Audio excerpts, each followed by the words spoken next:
Olá, inscrito, olá você, rubro-negro, sofrendo como todos nós, hoje aqui, André Renato. Seja bem-vindo aqui ao vídeo. Que momento difícil, né, rubro-negro? Que momento difícil. Mais uma vez, a diretoria, o clube e os jogadores fizeram tudo errado, né? Tudo fora do normal, tudo fora do contexto, e o erro já vem de bastante tempo, né? Infelizmente, chegamos nesse momento com uma expectativa enorme de poder fazer um jogo contra o Real Madrid, um jogo que ia ser histórico, mas não foi. Eu trouxe para você aqui uma matéria que eu vou repercutir com você, falando dos 7 pecados capitais nos negócios. E vamos trabalhar esses 7 pecados capitais no Clube de Regatas Flamengo. Vamos ver como os 7 pecados capitais podem afetar seu negócio. Vou dar o crédito aqui da matéria. Essa matéria foi feita por Central de Franqueado. 7 pecados capitais que podem, saiba quais podem afetar a sua franquia. Essa matéria foi dia 17 de novembro de 2022. Quem escreveu foi Cristiano Ritzel. Como que esses 7 pecados eles poderiam atrapalhar o Flamengo? Avareza, o pecado da avareza. A avareza é o sinônimo de ganância e está relacionado ao principal recurso do mundo dos negócios. Aquilo que é motivo do sucesso e do fracasso de todos que já se aventuraram pelo empreendedorismo, dinheiro. Um ambiente de trabalho dominado pela avareza pode desencadear uma série de problemas. Um colaborador ou gestor avarento tomará todas as suas decisões baseadas no lucro instantâneo, muitas vezes passando por cima de planejamento e não respeitando fases necessárias de um projeto. Afinal, nem todo movimento empresarial funciona a curto prazo, certo? Pois é. Avareza. A diretoria do Flamengo, o seu vice-presidente, o seu presidente, o seu comitê executivo, eles toda hora praticam esse pecado. Veja bem, o Flamengo é um clube que precisa de um jogador polivalente no meio-campo. O Flamengo tinha esse jogador, jovem, cria da base, que era um destaque, chamado João Gomes. Quando o João Gomes apareceu, eu aqui, nos meus comentários internos, falei, esse cara vai jogar a Premier League. Ele tem a cara da Premier League. Aí vem uma proposta lá da Premier League para comprar o João Gomes, faltando uma semana para começar o Mundial de Clubes. E o Flamengo vendeu o João Gomes. E aí a pergunta que fica para você, torcedor, era necessário vender o João Gomes naquele momento? O Flamengo podia negociar um pouco mais com o clube da Premier League para segurar o João Gomes para o Mundial. O João Gomes podia jogar com seguro. Mesmo vendido, ele podia jogar com seguro. E o clube da Premier League abria mão do João Gomes, provavelmente por um valor inferior no passe. E o que fez o Flamengo? O Flamengo leiloou o João Gomes. Criou um leilão entre o clube da Premier League e o clube da França. Aqui não cabe colocar os nomes. Ele leiloou o João. Às vésperas do Campeonato Mundial, às vésperas de um torneio que a torcida do Flamengo esperava com ansiedade lá no alto, com uma expectativa enorme. E aí a diretoria, pecado, avareza? Sim, a diretoria cometeu o pecado da avareza. Tem muito mais para falar sobre a avareza, mas eu vou me direcionar ao João Gomes. Podia ter ficado com o João Gomes, não é necessário fazer caixa o Flamengo nesse momento. O Flamengo é bilionário e a diretoria do Flamengo ela é gananciosa, ela só vê dinheiro, só vê lucro. E ela colocou a questão financeira acima da questão esportiva, foi prepotente, arrogante, foi soberba de não entender que o João faria muita falta. O João Gomes fez falta. Fez falta. Mas vamos em frente. Gula. Apesar de muito interpretado como pecado da fome, também pode ser entendido como um desejo excessivo por qualquer coisa. Nesse sentido, se assemelha à avareza. Entretanto, a avareza está relacionada exclusivamente ao dinheiro e seus benefícios, enquanto a gula é mais abrangente. No mundo dos negócios, então, a gula pode ocasionar comportamentos abusivos por parte de gestores e líderes, uma vez que estarão todos em uma competição por reconhecimento, oportunidades ou qualquer outra coisa relevante para o mercado que atuam. Na prática, isso pode resultar no que chamamos de puxada de tapete e outras atitudes desonestas por parte dos responsáveis. Caramba, a gula está muito forte na diretoria. Primeiro que diretores do Flamengo se candidatando a cargos eletivos, como vereador e deputado.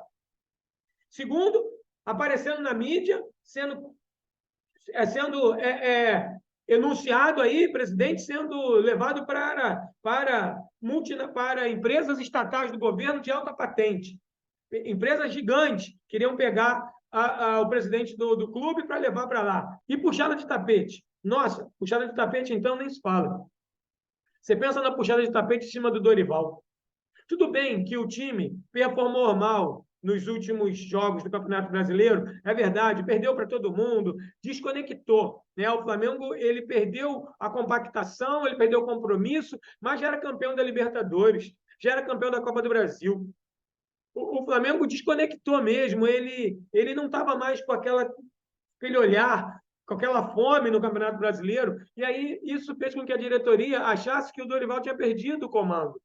E essa puxada de tapete, independente de se transformar de uma empresa, Dorival cumpriu o seu papel, cumpriu o seu contrato e não era mais necessário. Além de tudo, foi uma ingratidão. E a ingratidão cobra o preço. A falta de reconhecimento dos seus profissionais cobra um preço. Então, essa gula, essa situação de puxada de tapete é muito grave no Flamengo. No dia faltando 2 dias para o embarque da delegação, uma das peças fundamentais para o Flamengo na mídia, uma das peças fundamentais da Flá TV, ele foi tirado da viagem para colocar o filho de um vice-presidente. Mais uma puxada de tapete. O Flamengo não respeita os seus trabalhadores, o Flamengo não respeita os seus profissionais. O Clube de Regatas Flamengo, e aí a gente tem que falar em Flamengo, porque a diretoria representa o clube. Eles não respeitam as pessoas que entregam sua vida pelo clube, os profissionais menos favorecidos, eles não valorizam os seus profissionais. O Flamengo perdeu vários profissionais porque eles não queriam pagar pelo profissional, eles não queriam pagar o salário que esse profissional merece ter. De novo, a avareza. Agora a gula. E vamos ver a inveja. A inveja dispensa apresentações e contextualizações mais específicas, não é mesmo? Todos sabemos que se trata, e muito provavelmente já a experimentamos alguma vez assim, não é difícil imaginar o estrago que ela pode causar em um ambiente de trabalho. Colaboradores que invejam seus colegas estão a poucos passos de desrespeitá-los. E assim, como no pecado anterior, a gula, pensar em movimentos para tomar seus lugares. Isso é uma prática desonesta e que acaba por intoxicar todo o setor em que ocorre. Em um time de futebol, a gente nem, de repente, vai muito fundo em inveja, mas é claro que acontece do jogador querer o lugar do outro que está lá. É claro que acontece do jogador querer substituir o titular da posição, principalmente se for reserva. E o treinador, ele tem suas preferências. Isso acaba mexendo com a equipe, tirando o foco da equipe, tirando a concentração da equipe, tirando o direcionamento da equipe. Isso é muito sério. Então, o pecado capital da inveja está presente hoje no Clube de Regatas Flamengo. Ira, conhecido como o pecado da raiva, pode acabar gerando um ambiente de trabalho hostil onde colaboradores podem desenvolver conflitos por coisas mínimas a qualquer momento. Um ambiente de trabalho dominado pela ira é um local que não preza pelo respeito ao próximo e permite atitudes grosseiras. Consequentemente, esse ambiente de trabalho não contará com o trabalho em equipe e a colaboração mútua necessária para um bom desempenho coletivo e individual. Nesse contexto, a tendência é que o setor em questão, ou a empresa toda, se for o caso, produza menos e não alcance os resultados esperados. Vamos lá, ira. Será que existe ira? Será que existe raiva dentro do ambiente do Flamengo? Vai existir naqueles jogadores que não estão sendo selecionados. Vai existir naqueles jogadores que não estão sendo usados. Mas será que esse ambiente ele acaba contaminando os outros? Uma informação negativa, ela tem um potencial de negativar toda a equipe. Quando você não sente que a equipe tem um sentimento de pertencimento, quando ela não se sente conectada, quando a equipe não se sente reconhecida, quando tem um líder como treinador que não consegue falar o idioma dos jogadores, quando acontece, por exemplo, desse treinador substituir um treinador muito querido, que foi o caso do Vitor Pereira substituindo o Dorival, e aqui não tem nenhum juízo de valor se um é melhor ou pior que o outro, é a situação, essa ira permanece ali. Se a gente for falar de coisas que aconteceram no evento Flamengo de anos passados, por exemplo, a forma como trataram o Bandeira de Melo, que foi o grande responsável pelo Flamengo atual, que foi o presidente que sanou as dívidas, que foi o presidente que juntou todos os grandes flamenguistas, que foi o presidente que fez a chapa absurdamente comprometida com o Flamengo e próspera, que fez do Flamengo a potência mundial que é hoje. O Bandeira de Melo foi expulso da Gávea, muito por essa diretoria que está aí presente. O caso do Ninho, por exemplo, daquelas crianças todas que perderam a vida, que até hoje tem família processando o clube. O caso do Ninho, ele vai apresentar vários pecados capitais do Flamengo. Isso vem vindo, gente, isso não acaba. A energia negativa ela vem sendo renovada a cada ano, a cada ciclo. E aí você passa pela questão do Dorival. Certo ou errado, foi uma coisa traumática. Não deram ao Dorival a possibilidade de continuar o trabalho dele. Afinal de contas, quem botou o Flamengo na final do Mundial foi as mãos do Dorival, porque o Flamengo estava um lixo, o Flamengo estava largado, sem comando, e o Dorival chegou e montou o Flamengo. Nem acho que ele é um grande treinador, mas ele deu uma direção para o Flamengo e ele merecia, por gratidão, por respeito, ter tido outra oportunidade. O Flamengo desconectou na final do campeonato, já era campeão, não tinha mais compromisso, então acabou com que o estresse gerado pela disputa da final do Mundial, o estresse gerado pela final da Copa do Brasil, cobra um preço, e esse estresse ele produz endorfinas. Endorfinas são substâncias químicas que promovem o relaxamento. O time do Flamengo estava relaxado no final do ano. Não poderia ter sido usado aquele período para avaliar o trabalho do treinador. E da maneira como foi feito, isso cobra o preço. E o Flamengo vem cometendo erros, um atrás do outro. E o principal de todos, em não ter gratidão, em não reconhecer o profissional, em não reconhecer aquela pessoa que se doa pelo clube. Assim foi com Bandeira e estourou com o Dorival. O modelo se repete. E a diretoria não tem a humildade de reconhecer, dar um passo atrás, porque assim fizemos errado. Soberba, prepotência e arrogância. O Flamengo perdeu para ele mesmo. Essa é uma frase extremamente real. O Flamengo perde para ele mesmo. O Flamengo perde para prepotência, para arrogância. O Flamengo perde para esse sentimento de superioridade que é representado pelo Clube de Regatas do Flamengo e sua diretoria. Luxúria. Podemos dizer que a luxúria está entre a avareza e a gula. É a supervalorização de determinados recursos, mas a partir de uma lógica exibicionista. Isto é, enquanto a avareza parte apenas do acúmulo de capital, a luxúria trata esse acúmulo como uma oportunidade para ostentar.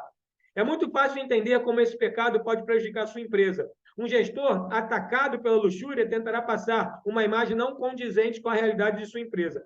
Grandes exibições de poder podem acabar saindo caro para os cofres da empresa, que necessitam ser tratados com a maior honestidade e seriedade possíveis. Aqui eu vou colocar a contratação do Gerson. O Flamengo tem caixa, o Flamengo tem grana, o Flamengo tem potência, o Flamengo pode contratar quem ele quiser na Europa. Ele foi lá e contratou o Gerson.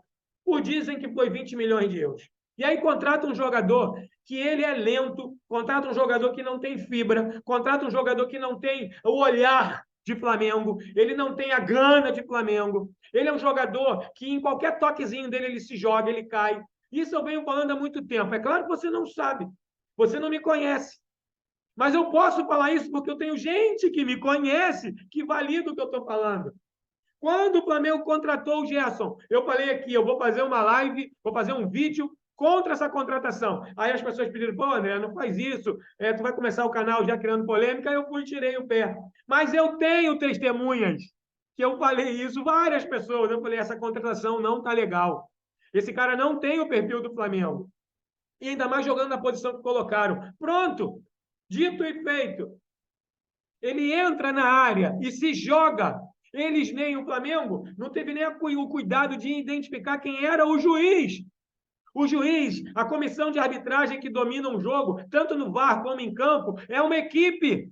E você, diretor de futebol, você, scout, você, seja lá quem, responsável pelo clube, você precisa cuidar da equipe de arbitragem, você precisa identificar quem é o juiz. Juiz europeu não gosta que fale com ele, juiz europeu não gosta que reclame, juiz europeu detesta que finja, que simule falta, que simule pênalti. E o que o Gerson fez? Simulou um pênalti ridículo.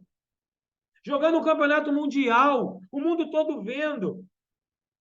O profissionalismo do Flamengo é zero. O Flamengo tem uma fortuna em caixa, é um clube bilionário, mas a cabeça dos executivos do Flamengo estão em 1900.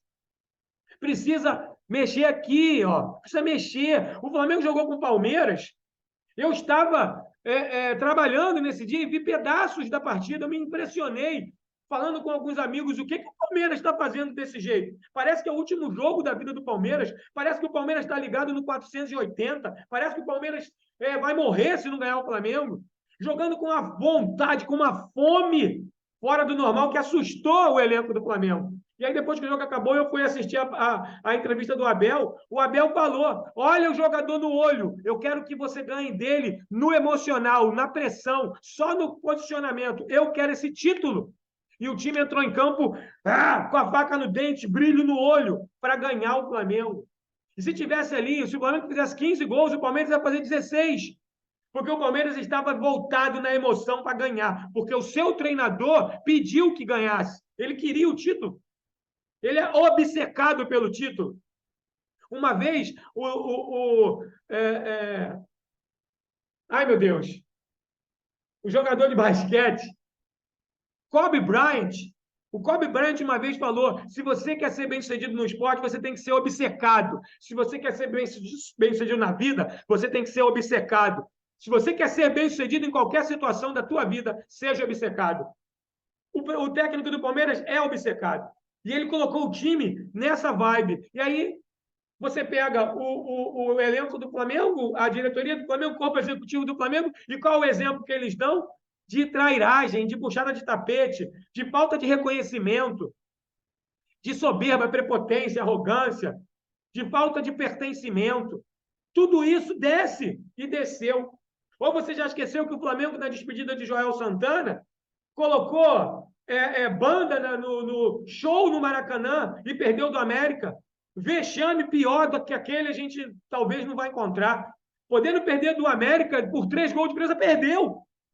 Depois de ganhar o América lá fora, um jogo dificílimo, veio para cá, fez festa e perdeu por 3 gols e foi desclassificado da Libertadores em casa, fazendo show na despedida de Joel Santana para defender a seleção da África do Sul. Você lembra disso? Luxúria, soberba, prepotência, tudo junto. E o Flamengo repete isso todos os anos. Parece que a diretoria não aprende. Outro pecado capital, preguiça. Uma pessoa preguiçosa pode afetar diretamente uma equipe e sua produção, já que sempre deixará as coisas para depois, acumulando tarefas. Pior do que um colaborador preguiçoso é uma equipe toda desmobilizada. O Flamengo nem desmobilizou no final do ano, porque já era campeão. E aí, o que a soberba da diretoria fez? Deixou o Flamengo desmobilizado até o mês do Mundial. Por que o Flamengo não voltou antes? Por que a equipe não voltou antes para treinar, para adquirir força física, para adquirir técnica, para adquirir o tempo de jogo? E aí você vê um time onde os caras tropeçam na bola, onde dá um passo de 2 metros, um passo de 2 metros e erra, onde não tem conexão no olhar, todo mundo com o olhar perdido, emocionalmente acabado. O time do Flamengo, emocionalmente, é um lixo. E aí vai encarar um time razoável. Não vamos dizer também que o time que ganhou o Flamengo, o Al Hilal, é uma pereba, não. Não é, um time razoável, cheio de jogador bom de vários países. É a base da seleção da Arábia Saudita, a base, enxertada com vários jogadores que já passaram pela Europa, jogadores que têm qualidade. Do Flamengo mesmo, eles pegaram 2, Cuéllar e Michael, que o Flamengo agora está disputando com o Palmeiras para repatriar. Então, o time do Al Hilal não é essa mosca morta, não. Tem qualidade, mas dava para ganhar, pô. E aí o Flamengo faz isso. Preguiça. Né? Deixou a equipe desmobilizada até 30 dias do campeonato, extremamente soberba. Soberbo até o talo, achando que ia chegar lá e ia ganhar o Al Hilal de qualquer maneira. E esquece que do outro lado tem uma equipe que tem gente que raciocina, que prepara, que cuida da mente. Uma vez que comportamentos inadequados para o ambiente de trabalho tendem a ser contagiosos. Assim, se não forem combatidos rapidamente, podem acabar comprometendo setores inteiros do seu negócio. Além disso, a preguiça pode motivar algum colaborador a procurar atalhos em suas demandas, pulando ou simplificando fases importantes para a produção. Dessa forma, operações relevantes para o bom funcionamento da empresa podem acabar defasadas. É isso, gente. É impressionante como que o Flamengo fez isso. Como que o Flamengo trabalhou dessa maneira. Preguiça. E aí o jogador entra em campo fora de forma e não consegue render. Gabriel está gordo. Com todo respeito, ele está fora de forma. Everton Ribeiro é um craque, mas demora demais a entrar em forma. Arrascaeta demora demais para entrar em forma. A dupla de zaga, grande pra caceta, dois gigantes, demora para entrar em forma. O Santos está em qualquer lugar, menos no gol. Completamente barata tonta, solta a bola recuada. O cara está desorientado no gol do Palmeiras, ele nem sei o que ele fez, ou melhor, não fez. Tudo fora de padrão. E aí, eles vão e dão a entrevista dizendo que está tudo bem com o treinador, claro, mas eles estão sofrendo, é o reflexo de ter ficado sem o Dorival. O Dorival era o grande emissor emocional, era aquele cara que comandava, era aquele cara que juntava todo mundo, era o cara que fazia o pertencimento. Você precisa de pertencimento na equipe, caramba! Aí chega um treinador que é hostil de natureza, porque o português é assim, ele tem essa maneira, ele tem esse jeito mais austero, e ele chega e não entende o que é o Clube de Regatas Flamengo, ele não sabe o que é o Flamengo. E aí a gente vai para um campeonato mundial extremamente na expectativa de fazer um jogo com o Real, ganhar ou perder, não interessa. O Flamengo queria encarar o Real, que fazia muito bem para a equipe, fazia muito bem para os torcedores, e aí entra um arremedo de time, entra uma sombra de time e faz aquele papelão de ontem. Jogando sem consciência, jogando sem esperar. O cara pisa no pé do outro sem ver o que está fazendo, afoito, já tinha cartão amarelo, independente se foi certo ou errado. Cometeu o pênalti. Totalmente fora de sintonia. Não tinha ninguém em sintonia, a não ser o Pedro. E você sabe por que o Pedro estava em sintonia? Porque ele jogou a Copa. Porque ele treinou. Porque ele manteve o ritmo. O resto, não. Percebe? A Copa do Mundo fez um estrago. Alguns jogadores não conseguem voltar à sua forma física de jeito nenhum. O caso do Real Madrid, por exemplo, tem um monte de jogador que jogou a Copa e está ali, ó, penando. Na França também tem jogadores lá que jogaram a Copa. Na Inglaterra, os caras não conseguiram voltar à forma ainda. E o Flamengo não volta à forma porque é preguiça.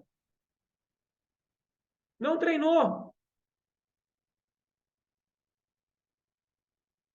A soberba. Soberba está relacionada com orgulho em excesso. Sua presença pode levar colaboradores e gestores à arrogância e à falta de respeito com seus colegas e funcionários. Dessa maneira, a soberba pode levar uma empresa aos níveis mais altos de descontentamento profissional, o que geralmente acarreta pedidos de demissão e outros tipos de problemas. Um chefe soberbo é a pior coisa possível para a moral do seu time. Ninguém irá se sentir motivado a produzir para quem lhe trata com desprezo e arrogância. Assim, aqueles que não saírem, com certeza, entregarão menos do que o necessário para atingir as metas e objetivos da empresa. E, com certeza, menos do que entregariam para um bom líder. Né? O que precisa ser feito? Reforçar as regras de convivência da empresa, contar com o serviço de um psicólogo, utilizar a estratégia de coaching. E aí o que acontece? Quando você fala assim, ó, reforçar as regras de convivência da empresa, não existe regras, é uma bagunça porque não vem de cima. Se não vem de cima, se não tem um manual de comportamento na diretoria, como vai ter para a equipe? Como que vai contar com psicólogos se eles são soberbos no nível máximo e acham que eles acham o melhor de tudo? E eles se sentem a última empada, o último biscoito do pacote, a última azeitona. Eles se sentem o topo da hierarquia. Como que eles vão achar que precisa de um psicólogo? A soberba não deixa. E esse é provavelmente o pecado capital mais forte do Flamengo. A soberba não deixa. E o coaching, estratégia de coaching, de neurociência, então nem se fala mindset, mudar a programação mental. Isso para eles é um crime, eles não querem nem ouvir falar, porque eles não têm humildade para fazer as mudanças que precisam ser feitas. E quando eu falo eles, eu falo da diretoria do seu corpo executivo, presidência, gestores, vice-presidente, porque é isso que representa o Flamengo. E o exemplo desce. O exemplo vai descer, e sempre desce. E o exemplo desce para a equipe de jogadores. E aí vem os problemas. Eles mandam embora um técnico vencedor sem dar a menor satisfação.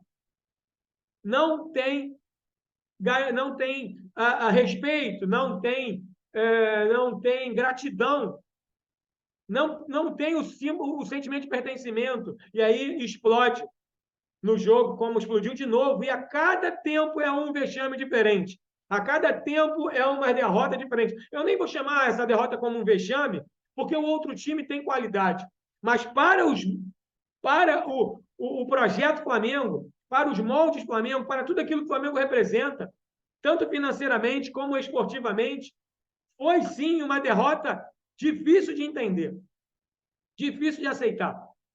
Mas isso passa 75% pela mão do dirigente, pela mão do presidente e pelas mãos do corpo executivo. Aí o resto você divide entre treinador e jogador, mas 75% dessa culpa está lá em cima, na diretoria, que não representa o que é ser Flamengo, que não respeita os seus profissionais, que não reconhece os seus profissionais, que não reconhece as pessoas que trabalham para o Flamengo, que até hoje tem problema lá com os garotos do Ninho, aquele absurdo, meu Deus, aquela negligência que ceifou a vida de tanta gente, que acabou com tantas famílias. Destruiu o sonho de tanta gente, levando embora crianças ainda. E até hoje esse caso é mal resolvido. A gente não consegue, a gente não vê nenhum diretor do Flamengo, nem vice-presidente, falar isso na mídia, fazer alguma campanha, estar próximo das vítimas. Não se criou nada a respeito disso. Quem faz isso é a própria família. Se existe algo na Gávea, é a própria família que faz. O Flamengo tem vice-presidentes que cuidam de seres humanos, debochando de ser humano. Entende isso? O Flamengo tem vice-presidente que cuida de seres humanos, debochando de seres humanos. Esse é o Flamengo. Que mistura o futebol com a política, que mistura tudo e que explode desse jeito. Você, torcedor, eu sou Flamengo desde que nasci. E segunda-feira eu nem trabalhei direito. Domingo eu fiquei nervoso pra cacete pro jogo de terça. Mas algo me dizia que esse jogo não ia ficar bem. E aí, quando eu vi o Flamengo entrar em campo, eu já sabia. Eu falei, acabou, não tem como. Não tem brilho no olho. O Flamengo está perdendo a essência de ser Flamengo. O Flamengo investiu um catatal de dólares, 20 milhões de euros no Gerson, e deixou embora um dos melhores jogadores da Liga, da Premier League, que é o Andréas Pereira. Um dos melhores jogadores da Liga. Um dos líderes em assistência. Um cara que está totalmente ambientado. Porque ele falhou contra o Palmeiras e nem falhou sozinho. Porque tem falha do Davi Luiz ali também. Crucificaram o Andréas Pereira, não fizeram a menor força em ficar com o jogador. Deixaram o jogador que tem essência, que jogava com fibra, com raça, e hoje está demonstrando isso na Premier League, deixaram embora por falta de reconhecimento, falta de gratidão, por uma série de coisas, e contrataram a estrela, contrataram a mídia, contrataram um atleta que representa exatamente o que é a diretoria. Um jogador que joga, não demonstra vontade de jogar, não tem fibra, não tem raça, não tem disposição, cai a toda hora, e que caindo contra o Al Hilal, caiu e levou o Flamengo junto, caindo também. Agora vamos aguardar, juntar os cascos, lamber as feridas e vamos ver como vai ser o Flamengo no próximo jogo. Essa despedida honrosa que seja para recomeçar a vida em terras brasílias, né? Para recomeçar aqui no Rio de Janeiro, disputando o que tem para disputar. Vai vir aí uma final da Recopa Sul-Americana. Vamos ver se vai ter hombridade de vencer essa taça, que não serve para nada, que não seja dar alegria para o torcedor. Mas essa Recopa Sul-Americana agora virou uma questão de honra para o Flamengo e tem aí, sei lá, 15 dias para preparar o espírito emocional do time para encarar e entrar nessa final com espírito de vencedor, que é o que sempre permeou o Clube de Regatas Flamengo. O Flamengo teve jogador numa geração mais nova, como o Idemar, que era um guerreiro, como o Charles Guerreiro, que o nome já diz, como Nunes, que é conhecido aí, e outros mais, que jogava com fibra, jogava com raça, jogava com vontade, independente se tinha técnico. O Flamengo mais recentemente teve o Amaral, que jogava, que era um louco, botava a cabeça para o cara chutar, mas representava o que é ser Flamengo. Não é um jogador que entra na área e se joga no Campeonato Mundial, e por causa dessa queda acabou caindo e sendo expulso, e levou 40 milhões de rubro-negros juntos, caindo, e hoje o Flamengo tem que assistir um Real Madrid e um Al-Ahly para saber quem vai jogar para disputar terceiro lugar, para sair desse campeonato de forma honrosa. Um campeonato que foi esperado para que jogasse com o Real Madrid, mas a soberba, a arrogância, a prepotência da diretoria não permitiu. Que isso sirva de lição, que eles aprendam. Ainda tem muita coisa esse ano para acontecer, mas que eles coloquem o Flamengo no caminho. Tudo bem, é muito melhor perder lá na Arábia, perder para um time da Arábia, do que estar disputando e cair para a segunda divisão. Claro, ninguém está dizendo isso. Ninguém está dizendo que a diretoria não tem mérito. Claro que tem mérito, mas também tem muita falha. E essas falhas são gritantes. E gritam alto, como na eliminação para o Al Hilal. Se você curtiu e quiser ajudar o canal, você pode comentar aqui embaixo, você pode compartilhar esse vídeo, você pode deixar seu like e se inscrever no canal. O canal está começando um pouquinho, eu trouxe aqui para a gente conversar de uma forma diferente. É um torcedor do Flamengo que está conversando com você. E se você achar que é interessante, você se inscreve no canal e me ajuda aí a começar essa jornada aqui. Esse é meu segundo canal, eu falo de outros assuntos, mas como Flamengo, como apaixonado por esse clube, eu resolvi vir aqui e me expor para conversar com você também aqui nesse canal. Grande abraço, grato pela presença. Vamos em frente. Saudações, rubro-negros.